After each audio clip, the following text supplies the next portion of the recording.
උතුම් වූ ශ්‍රී ජයශ්‍රී මහා බෝධීන් වහන්සේ කියන්නේ අපේ ජාතියේ මුදුන් මල් කඩක් බෞද්ධයින්ගේ. ඒ වගේම අපේ රටේ තියෙන විශේෂිතම ස්ථානයක්. බොහෝ දෙනා දන්නේ නැතුවට දැනට තහවුරු කරගෙන තියෙන ලෝකයේ පුරාණතම වෘක්ෂය. බුදුරජාන් වහන්සේට එදා බුද්ධත්වයේ උදෙසා අවුරුදු 2600 ගානකට කලින් පිට දෙන්නට යෙදුණු උපකාර වූ ශ්‍රී ජයශ්‍රී මහා බෝධීන් වහන්සේගේ දක්ෂිණ ශාඛාව. බුදුරජාණන් වහන්සේව දුටු ශාඛාව. උන්වහන්සේගේ රශ්මිය වැදුණු ශාඛාව. ඒ බුද්ධ ශක්තිය බුද්ධ සුවය ආකර්ෂණය ලැබුණු ශාඛාව. 2600 ගණක් පරණයි. පැරණි වෘක්ෂය අදටත් ජීවමානයි. එහෙම ශාඛයක් පවතින්නේ නැහැ අර වගේ ශක්තියක් නැත්තම්. කෙසේ හෝ බුද්ධ ශාසනයේ මේ වැදගත් ස්ථානවල නම නරක දේවල් වලින් කෙලෙසිය යුතු නැහැ. එතකොට මම අද මේ කතා කරන්නේ කාලි මාතාවගේ පැත්තෙන්. එතුමියගේ අනුගමෙන් මේ පණිවිඩය දෙන්නේ. ඒක මතක තියාගන්න. එතුමියගේ දැනුවත් කිරීමක් මම මේ කරන්නේ.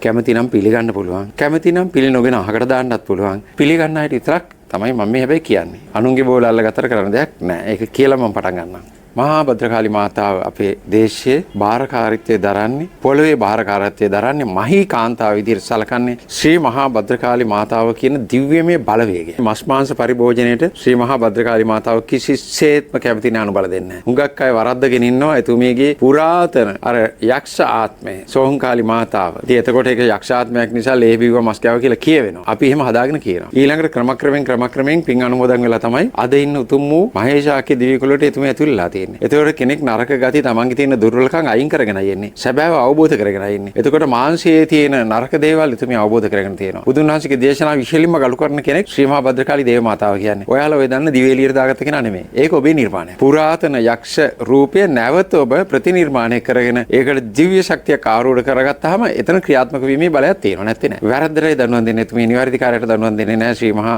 සෝහංකාලි නමින් ඔබ හඳුන්වන පුරාතන ආත්මය. දෙවිවරුන්ට පුළුවන් ඒ ඕනම කාලයක ආත්මයකට පණ දීලා නැවත ප්‍රතිනිර්මාණය කරන්න. ඒක සැබෑම විදිහටම ක්‍රියාත්මක වෙනවා. අද වර්තමානයේ ජීවමානව ක්‍රියාත්මක වෙන්නේ ශ්‍රී මහා භද්‍රකාලි දේව මාතාවයි. සෙල්ලම් කරන්න එපා. සෙල්ලම් කරලා අවුල් වෙච්ච තැනක් කියන්නයි යන්නේ. අද මේ වෙච්ච විශ්වවලට හේතුව ඔබ හිතනවා පොඩ්ඩක් හරි මොකද්ද මේ සිද්ධිය කියලා. ඒක ඇතුළේ ඉන්න අයට පහර වදිනවා, ස්වාමීන් වහන්සේලාට පහර වදිනවා, සිද්ධාර්ථානේ නම කියවෙනවා. ඒකේ තරම් හොඳ නැහැ. නමුත් ක්‍රියාත්මක වෙනවා. ඔබට මම මතක් කරන්නම් අපහාසයට ලක් කරපු තැන රටම එකතු වෙලා කාලිමෑණියන්. ඔය ඔතන ස්ථානේ. මතකද කොවිඩ් කාලේ කොවිඩ් පැණිය මගේ හිතවත් ධම්මික බණ්ඩාර නමින් ඔබ දන්නා ඒ වේද මහත්තයා. එතුමා තමන්ගේ ඖෂධය භක්තිය නිසාම ජයශ්‍රී මහා බෝධීන් වහන්සේට පූජා කරන්න ගෙන ගියා. එතන පොඩි ආරවුලක් ඇති වුණා එදා. හැබැයි එතනදී බැනුම් හැවි කාලිමෑණියෝ බහුතරයක්. මතකද ඔබට? එයා මම කාලි මාතාව කියලා මෙහෙම ඍජු කරලා කතා කරපු නිසා කාලි මාතාව සවුතුණා. ඒක එයා කරපු වැරදි වැඩක්. මොකද කාලි මාතාව කියන්නේ ඉතා නිහතමානී සරල චරිතයක්.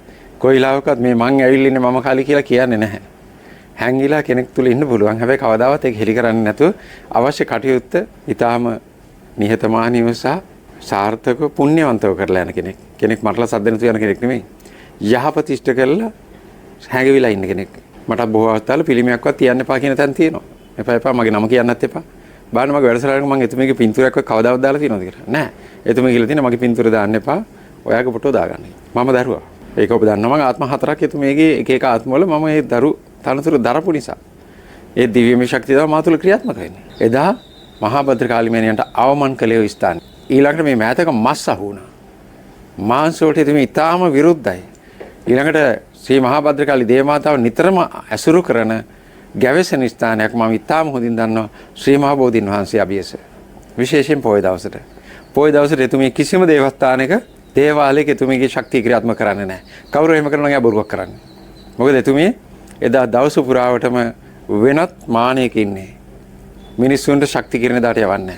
ශ්‍රී මහා භද්‍රකාලි දේව මාතාව ඉතාම ඉහළින් ගරු කරන සමස්ත බෞද්ධ ජනතාවම ඉතාම ඉහළින් සලකන අති පාරිශුද්ධ ස්ථානයේ ශ්‍රී මහා බෝධීන් වහන්සේගේ සෙවණ. එතන මාළු බදිනවා නම් මම දන්න දේවල් කියන්නේ මාළු බදිනවා නම් මස් මාංශ එතනට ගිහලා පූජා කරනවා නම් එතන ඉන්න ස්වාමින් වහන්සේලාට ඒ උෂ්ණේ ඒ තත්වයේ ඒ අවටට දැනෙනවද නැද්ද? එතකොට මට කියන්නකෝ ශ්‍රී මහා බෝධීන් වහන්සේ අභියස විමාන හදාගෙන ජීවත් වෙන දෙවිවරුන්ට ඉන්න පුළුවන්ද කියලා. මේවා දැක්කහම අපිරියයි. එතන ඉන්න ভাইබ්‍රේෂන් එක සුවඳ ගඳ සුවඳ දැනෙන්නේ නැහැ ඒගොල්ලන්ට. ඒ ආයත යන්නේ මෙතන තියෙන ভাইබ්‍රේෂන් එක ෆ්‍රීකවන්සි එක තමයි දැනෙන්නේ. එතන තියෙන නරක බෑඩ් ෆ්‍රීකවන්සි එකක්. මස් මාංශ ගොයිනකොට මස් මාංශ වලින් එතන තියෙනවා මරණය, භීතිය, දුක, කනස්සල් ආදී ෆ්‍රීකවන්සිස්. ඒවා ඒගොල්ලන්ට දැවුනහම ඒගොල්ලන්ගේ දිව්‍යමය ස්වභාවය අඳුර වෙනවා. ඒ නිසා ඒත් එතනින් ඈත් වෙනවා. එතකොට ඒ ඉහළම ඉන්න කෙනා තමයි ශ්‍රී මහා භද්‍රකාලි දේව මාතාව.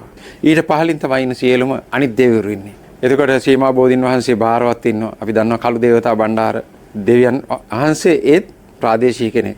ඒ සියල්ලන්ටම අනදමින් ඉහළින් ඉන්න මහේශාක්‍ය දිව්‍යමය බල ශක්තිය බලවේගය ශ්‍රී මහා භද්‍රකාලී දේවමෑණියෝ. හුඟක් දෙවියන් සමග කටයුතු කරන ඇත්තියෝ මේ ස්ථානෙට ගිහිල්ලා වන්දනාමාන කරනවා. ඒ වන්දනාමාන කරන්නේ ශ්‍රී මහා භද්‍රකාලී දේවමාතාවගේ ශක්තිය ක්‍රියාත්මක වෙන ස්ථානය නිසායි. ඒ ස්ථානයේ අර විදියට කැත විදියට සමාජ මාධ්‍ය ඔස්සේ හැමතැනම කාලි කියලා මොනතරම් බැනීමක් බැන්නද අන්න අර කෑගල්ලේ කොවිඩ් පැණිය සහ ඒ නිර්මාණය කරපු වෙද මහත්මයාට විරුද්ධව. පුජ්‍යලයාට පුජ්‍යලයාගේ වැරද්දකට දොස් කියන වෙන කතන්දරයක්. නමුත් කාලි මාතාව ගැන කවුරු හරි නමින් කිව්වොත් මං කාලි කියලා ඒ පුජ්‍යලයා වැරද්දක් කරොත් පුජ්‍යලයාට බයින්න කාලි මාතාවට දොස් කියන්න යන්න එපා. කාලි කියපු ගමන් ඔබට එන්නේ මහා කැත කළු මහා අවුල් සහගත මනෝභාවයක් එනවා.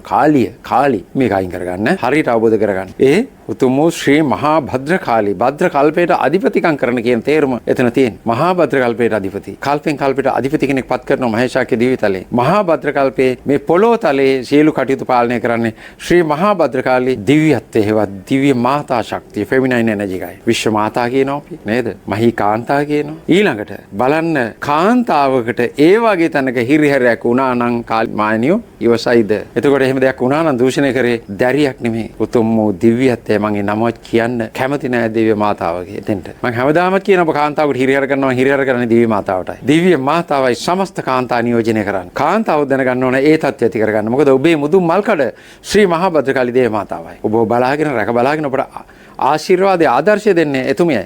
බලන්න එතුමියගේ වස්ත්‍රය ඔබ නිර්මාණය කරපු ඇඳුමක් වුණත් යන්තම් හරි දර්ශනය වෙච්ච කෙනෙක් අඳින්න නැති. බාණ්ඩි තාම වැදගත් විදිහට සාරි අඳගෙන ඉන්නවා. එතකොට කියන්න දිව එළියට දාගෙන අර හෙළුවෙන් ඒක හිතින් කවුරු හරි ගොම් භූතෙක් ඇඳපු යක්ෂ රූපයක්. මම කතා කරන්නේ එයා ගැන නෙමෙයි. ශ්‍රී මහා භද්‍රකාලී උතුම් දිව්‍ය මාතාව ගැන. කෙනෙකුට කිට්ටු වෙන්න බැරි තරම් උතුම් ඉතාම ලස්සන ස්වරූපයක් තියෙන, ඒ වගේම බලවන්ත භාවයක් තියෙන, ඒ වගේම කාන්තා ගතිය ඉහළින්ම රකින්න උත්තමාවියක්. නමුත් අද කාන්තාව මස් මාළුත් උයාගෙන ගිහින් අනිත් එකක් දීලා එනවා. මේව අනුමත කරන්නේ නැහැ. එතකොට තමයි පහර වදින්නේ. මම මේ කියන පණිවිඩය මේකයි. ඉදිරියේදී මේ ශාසනය විනාශ කරන්න මුල් වෙන කාන්තාවක් හිටියොත් ඊළඟට සංඝයා වහන්සේලා උතුම් චේතනාවෙන් පැවිදි ජීවිතයටපත් වෙලා ඉන්නේ. සසරින් එතර වෙන්න, අල්පේච්ඡ ජීවිතය ගත කරන්න, සරල ආහාරකින් යැපෙන්න. යපිලා මේ වගේ ඇල්ම අයින් කරගෙන උතුම් තත්ත්වයටපත් වෙන්න ඉන්න සංඝයා වහන්සේලාට උඹලා නැවත ගිහි ඇල්ම ඇති කෙරෙව්වොත් මස් මාංශ හොඳට ලග්ගලා දීලා උරු මස් අනමලන් දීලා එක දාගන්න පන්සලේ ඊළඟට නිර්වස්ත්‍රයෙන් ගිහිල්ලා පන්සලට එහෙමෙන් ඇග පෙන්නලා කොමලේ දාලා දැලේ දාගත්තොත් මම පණිවිඩකාරය ඇවිල්ලා තියෙන්නේ බඩු බනිස් ඔන්න මගේ භාෂාවෙන් කිව්වා ලෑස්තිලා ඉන්නවා කියලා කියන්න කියලා කිව්වා එළියට ඇදලා දාලා හත්මුතු පරම්පරාවෙන් දැලි ගාලා පාරේ බහින්න බැරි තත්ත්වයක් උදා කරනවා කියලා කාන්තාවන්ට කියන්න කියලා කිව්වා. ඕ මෑණියනේ මං කිව්වා. මුන් අහන්නේ නැති එක ඔබ වහන්සේම බලා ගන්න. ඊටාම අවධාරණය කරනවා. පන්සලක් විදිහට තියෙන දීපල්ල ඥානෝති. ඒ වගේමයි ඇතැම් සංඝයා වහන්සේලා කියන අර ඔබ නම් කියන්නේ සිවුරු රඳවන කියලා. මං ඒ වගේ වචන භාවිතා කරන්නේ නැහැ. මං කියන්නේ සිවුර දාගෙන නොපනත්කම් කරන අයට. ඒ අයට තමයි දෙවිනි අවවාදී පරිසං වෙල්ලා. කාන්තාවන්ට නොඑක් අකුටිතුම් කරලා තිබුණොත් ඒ වගේමයි හොඳට මාංශ භුක්ති දීලා මේ ඇඟ හොඳට හදාගෙන තිබුණොත් මාංශානිතස්ස වඩ්ඩන්ති අයට උඩින් බඩු හම්බ වෙනවා. අඩුම තරම් ඔබ මස් මාංශ කෑමෙන් වැළකී යුතුමයි. අඩුම ගානේ වගේ උතුම් සිද්ධාර්ථයන්ට යනකොට දින 7කට කලින් හරි ඔය ජහජරා ඔබේ ඇඟෙන් ඇතුළ එළියට දාලා විරේකයක් හරි බීලා ඇතුළ සුද්ධ කරගෙන ඵලයල්ලා. ශ්‍රී ලංකා කරන්න එපා. එදා ධම්මික පැණිය මතින් කාලි මාතාවට දොස් කියලා හිනස්සලා රටේ නැතිව කෙරෙව එතන කතන්දරේ. ඒක සමච්චලයට ලක් කරා. කාලි මාතාවගේ ගෞරවය එදා හිටපු කිසිම පැවිදි උත්තමයෙක් රැක්කේ නැහැ කියලා අපි දැක්කා. කතා කරලා කියන්න තිබුණා උතුම් කාලි මාතාව අපිට පිහිටලා තියෙනවා කියලාත් කිව්වේ නැහැ. hina වෙනකොට කාලි මෑණියන්ට මම නම් වීඩියෝ එකක් දැම්මා. කවුරුවත් කතා කරේ නැහැ. අඩුම තරමේ මහා භද්‍රකාලි මාතාවගෙන් උදව් ගන්න, පිහිට ලබා ගන්න කිසි කෙනෙක් අඩු ගානේ අන්තර්ජාලයේවත් දැම්මේ නැහැ. කාලි මාතාවට දොස් කියන්න එපා සිද්ධියේ තියෙනවා මෙහෙම කරගන්න අපි කැමති නැහැ කියන වචනවත් කිව්වේ නැහැ. මම දන්නේ නැහැ ඉතින් එතුමින් පිටිනවද නැද්ද කියන එක. හැබැයි මගේ හැමතැනදීම මම කතා කරලා තියෙනවා මොකද ඒක මගේ මාතාව නිසා. දැන් උතුම් වූ දිව්‍ය ආත්මයක හිටියත් යම් දවසක මට මව් කිරි දීපු මාතාවක් නිසා. ඒ නිසා මම මේ දිව්‍යමය පුත්‍රයා විදිහට පොළොවේ ක්‍රියාත්මක වෙන නිසාත් මට තියෙන යුතුයකම. මම මේ ඔබට ඉතාම ආදරෙන් කියන්නේ. උතුම් වූ බුදුදහම බුද්ධ ශාසනයක සෙල්ලම් කරන්න එපා. උතුම් වූ මහා සංඝරත්නයත් වැඩ ඉන්නවද? කීප නමක් හරි වැඩ ඉන්නවා. ඒ නිසානේ අපි කෑ ගහන්නේ. කවුරුත් නැත්තම් අපි කෑ ගන්නෑ නිකන් ඉන්නවා. හැබැයි ඉන්නේ ඉහළම තනතුරේද පහළමද කියලා මගෙන් අහන්න එපා. ඒක ඔබ දන්න නිසා. දුස්සීලමයි ඉන්නේ ඉහළද පහළද කියලාත් මගෙන් අහන්න එපා. ඒකත් ඔබ දන්නවා.